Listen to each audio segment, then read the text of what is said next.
Hi friends, Andrea Harlan here, and I wanted to share with you something I'm passionate about, and that is giving you market information if you or someone you know is thinking about buying a home or selling a home, but in a way that is kind of like you're my friend, we're having a cup of coffee, and I wanted to share with you instead of all of you probably are just bombarded with the news and the mass media of the current state of the housing market and lots of statistics, and you probably want to know what it really means to you from someone that you trust, like me.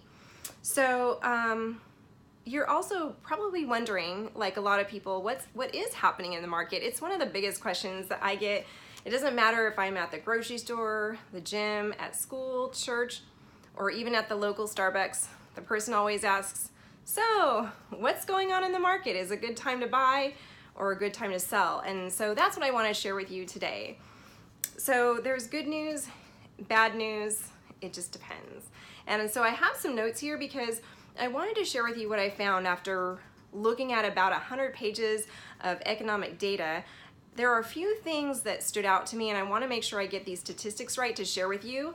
And then after I tell you the numbers, then I'll let you know what it means to you in a normal person language, as if you were just sitting here in my office and we were talking. So a couple things to know. So statewide, we've had 9 months of consecutive market increases in listings. So that's an increased supply. And then statewide, the homes sold has decreased in all price segments. And I have some numbers on that. So approximately 40% of all the homes that sold had price reductions in December. And the median price reduction was about 4.3%. So that would be like a home being listed for $650,000, had a price reduction down to $622,000, and then it went into escrow. So in Southern California, you might think this is interesting, that the number of homes for sale in December increased by 30% over last December, and the number of homes that actually sold was about 11% less this December compared to last December. So what you've got is an increased supply and a decreased demand, and that puts downward pressure on home prices. So that's the bad news for sellers. But if you take a look at the big picture and you say, okay, so what's going on compared to the big cycle of things? We're actually still closer to the peak of the market than we are to the valley. So that's really great news. But here, let's take a look at what's happened in Ventura County. So I just pulled these numbers down. So the median home price in Ventura County went down about 1% compared to last year. And then the number of homes sold went down by more. It went down 14% this December versus last December. And for LA County, especially San Fernando Valley, has a little bit different cycle than Ventura County. So I wanted to point this out. So for example, the median home price in LA County went up by about 2%. But the number of homes sold in LA County went down by 16%. Go figure. So you might be wondering, well, what's really happening in our local market?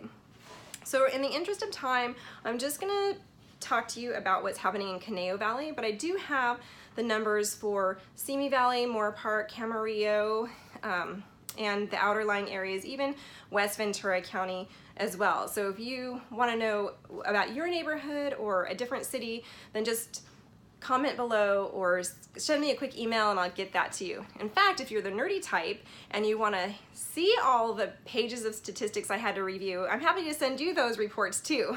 So keep that in mind. Anyway, Conejo Valley, the number of homes for sale right now, there's 415 as of today. There are 194 in escrow and 108 homes sold in the past 30 days. So our unused inventory is about 3.8 months. So when you think about that, on a national level, the average, a normal market inventory is about 5 to 6 months. So you might be thinking, oh, 3.8 months unused inventory is still a seller's market. Well, not just like that. So if you look where the trend is going, where in a few months ago, we had only 1 or 2 months of inventory. Things were selling really quickly, and now we're to 3.8 months of inventory. That's trending.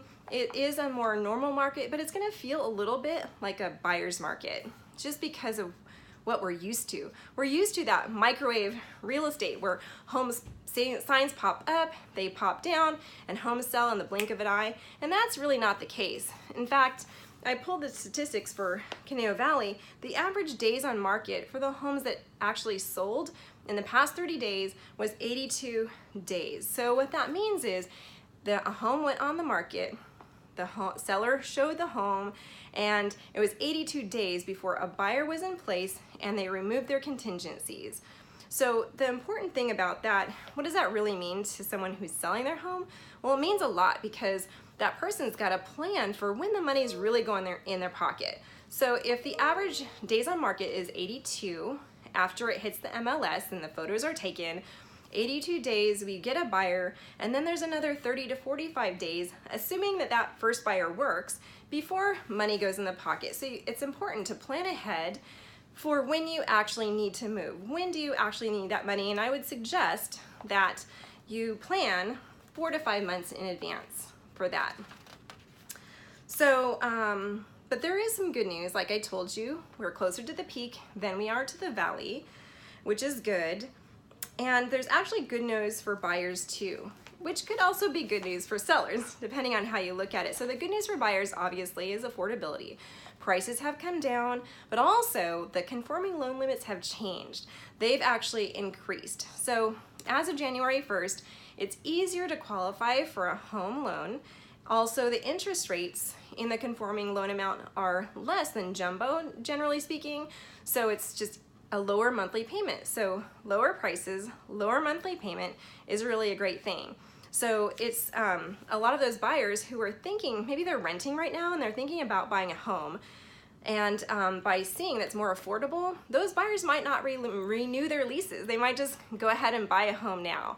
So I think that from now through spring, we're gonna see a little bit more action and buyers being ready to make offers. So that's good news for both parties. So I've told you the good news and the bad news, and every neighborhood is different. So and everyone's situation is different. So if you or someone you know needs specific advice, just make sure to let me know and I'm happy to help. In fact, speaking of help, I put together a couple articles. One is called The 5 Mistakes That Sellers Make and How to Avoid Them. And one is 5 Big Mistakes That Buyers Make and How to Avoid Them. And these would be handy for whenever you're in a conversation with someone who's beginning that process of looking for a home or thinking about moving. You can just let them know that I have this article and I'm happy to give it to you to pass on to them. And it's just important for you to know I'm here for you and your friends and your family who need real estate advice. So that's it for now. Andrea Harlan, your friend in the real estate business.